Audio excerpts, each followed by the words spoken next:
Yan mga kalingap, oh. Diyan sila nakatira. Diyan sila natutulog. Ayan.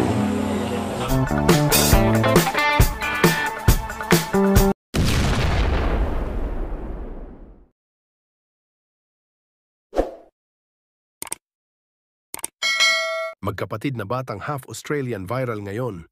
Sa part 1, halos 1 million views na. Ang part 2 ngayon, halos 700,000 views na in 24 hours.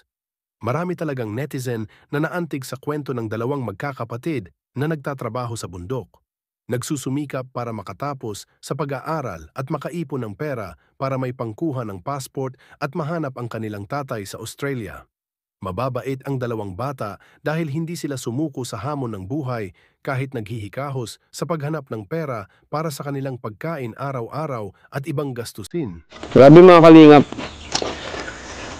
Half ano po sila, half Australian pero galing. Sanay sila sa trabahong ano din. Ano?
Ngayon?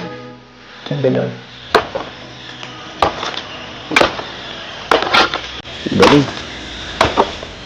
Ay, babagsak yan.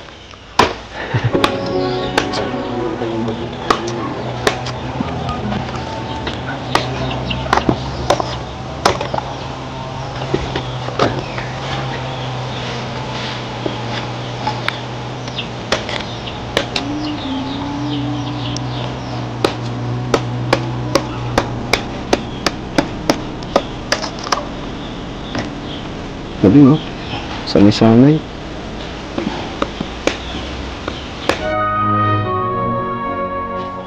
Bahay nila, oh.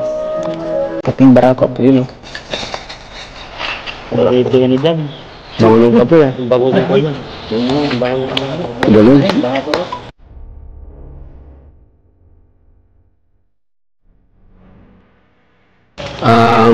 Tawag dyan, Edwin. Ikaw sa Edwin, oh. Apo. Ganda ng bahay niyo, bro, ah. Simple-simple lang, ano. Apo. Di ka naman nagreklamo dyan sa bahay niyo? Hindi po. Ha? Hindi po. Ayos, ano. Ang ganda, oh, mga kalingap. Ayan po.